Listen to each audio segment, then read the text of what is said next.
Hello viewers, আসসালামু আলাইকুম সবাইকে। আজকে আমি নিয়ে আসলাম আরেকটি টুকরা কাপড়। তো এই টুকরা কাপড়টি দিয়ে আমি 1 থেকে 3 বছরের বাচ্চাদের জন্য একটি জামা তৈরি করব। আপনাদের জামার কাটাকাটিটা আমি দেখিয়ে দিচ্ছি, আপনারাও বাসায় চেষ্টা করবেন এইভাবে তৈরি করার। তো বডির মাপ নেওয়ার জন্য কাপড়টাকে 4 ভাঁজ দিবেন। 4 ভাঁজ দিয়ে আমি প্রথমে নিয়ে নিয়েছি এখানে 8 ইঞ্চি পরিমাণ কাপড়, মানে চওড়ার দিকে হচ্ছে 8 ইঞ্চি আর লম্বার দিকে আমি 7 ইঞ্চি পরিমাণ নিয়ে নিব। তো চওড়া হচ্ছে 8 আর লম্বা 7, বা এর চেয়ে যদি বেশি লাগে আপনারা বেশি নিতে পারেন। মানে ছোট বাচ্চাদের জামার মাপ দিয়েও আপনারা কাটতে পারেন। তো গলার আমি লম্বা 1.5 ইঞ্চি, চওড়া 1.5 ইঞ্চি নিব, আর কাঁধ হচ্ছে 5 আর বগলেও হচ্ছে 5 ইঞ্চি পরিমাণ দাগ দিয়ে নিচ্ছি আমি। মনে রাখবেন কাঁধ যত বগলের নিচেও মাপটা অতই হবে। তো আমি এখন দাগ দিয়ে নিচ্ছি। বডির মাপটা নিয়ে নিচ্ছি। তো বডি আমার যা লাগবে তার চাইতে 1 ইঞ্চি পরিমাণ বেশি নিব, মানে 5 লাগলে 6 নিব। আমার 5 লাগবে, আমি 6 বা 5.5 লাগলে 6.5 নিতে হবে। তো আমি এখন একটা শেপ কেটে নিচ্ছি, গলাতেও শেপ দিয়ে দিচ্ছি। এখন আমি কেটে নিব। তো শেপ অনুযায়ী গলাটা আমি কেটে নিচ্ছি। একটু সুন্দর করে ধীরে সুস্থে কেটে নেবেন আপনারাও। আর এইদিকে আমি যেভাবে দাগ দিয়েছিলাম সেই দাগ অনুযায়ী কেটে নিচ্ছি।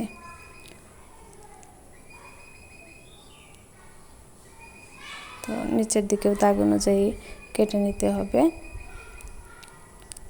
আর আমি কাটা শেষ হয়ে গেলে সাইড থেকে 1/2 ইঞ্চি পরিমাণ উপর থেকে নিচের দিকে কাটবো। তো আপনারা দেখছেন আমি একটু ডাউন দিয়ে তারপর কেটে নিচ্ছি এখানে, এতে শেপটা অনেক সুন্দর হবে। তো আমার কাটা শেষ হয়ে গেল। আর এদিকে কাঁধেও আমি 1/2 ইঞ্চি পরিমাণ ডাউন দিয়ে কেটে নিব, না হলে সেলাই ভালো হবে না বা পরলে দেখতেও ভালো লাগবে না। তো আমার বডি পার্ট কাটা শেষ হয়ে গেল। এখন আমি নিচের যে অংশটা সেটা কাটবো। তো নিচের জন্য সমান মাপ দিয়ে কেটে নিব আমি, যেহেতু টুকরো কাপড়। তো যে পাশে কম আছে সেই পাশে যে মাপটা সেই অনুযায়ী আমি সম্পূর্ণটা মাপ দিয়ে কেটে নিব। এখানে যতটুকু কাপড় আছে ওই বরাবরই আমি কেটে নিচ্ছি সমান করে। এটা হচ্ছে বডির নিচের পার্ট, যে পার্টে আমি কুচি দিব সেই পার্ট। তো যেহেতু টুকরা কাপড়, এটা কুচি দেওয়া ছাড়া অন্য কোনোভাবে রুমাল কাট করলে কাপড় আর একটু বেশি লাগে, যার জন্য কুচি দেওয়া ফ্রকগুলাই বেশি হয়। আর লম্বা বাড়াতে চাইলে আপনারা জোড়া দিয়ে নেবেন নিচের দিকে। এখন আমি বডি পার্ট রেখে গলাটা কেটে নিচ্ছি। গলা কাটা শেষ হয়ে গেল। তো এই যে গলা,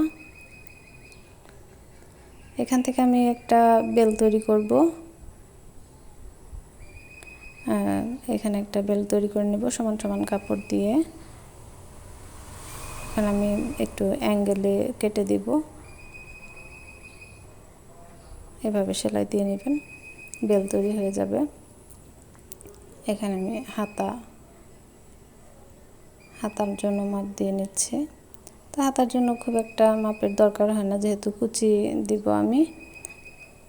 এভাবে আপনারা শেপ করে নিতে পারেন। আর 5 ইঞ্চি পরিমাণ চওড়া নিয়েও আপনারা এই কাপড়টি কেটে নিতে পারেন। তো এই হলো আমার হাতা কাটা শেষ। তো আমি দুঃখিত, আমি সেলাইটা দেখাতে পারিনি, কারণ ভিডিওটা কেটে গিয়েছিল, সেই জন্য সেলাইটা দেখাতে পারলাম না। তো আপনাদের সাথে আমি দেখাচ্ছি যে সেলাই করার পর জামাটা কেমন দেখাচ্ছে। এই হলো জামা। আমি এখানে বক্স কুচি দিয়ে নিয়েছি। তো নিচের দিকে যেহেতু পার্ট ছিল সেই জন্য আর সেলাই করতে হয়নি। আর এখানে যে টুকরা কাপড় দিয়ে আমি আরও কিছু জামা বানিয়েছি, যেহেতু কাটিং সেলাই একই, সেই জন্য আর অন্যান্যগুলো দেখানো হয়নি। এইভাবে আপনারাও করে নিতে পারবেন। এখানে আরেকটা আছে, আর অল্প অল্প লেসও আমার কাছে ছিল, সেগুলোও একটু আমি দিয়ে দিয়েছি যাতে দেখতে আর একটু বেশি ভালো লাগে। আপনারাও এভাবে দিয়ে নিতে পারেন। এখানে আমি একটা বেলও লাগিয়ে দিয়েছি যাতে একটু লুজ হলেও খারাপ না লাগে। তো এইখানে আরেকটা জামা আছে, এখানে আমি একটু ডিজাইন করে দিয়েছি কাপড় দিয়ে, আপনারা এভাবে করে দিতে পারেন। আর এই হলো আমার এখানে সবগুলো জামা। আর সেলাই দেখার জন্য আপনারা আমার আগের ভিডিওটিও দেখে নিতে পারেন। তো সবাইকে আল্লাহ হাফেজ, টাটা, ভালো থাকবেন সবাই।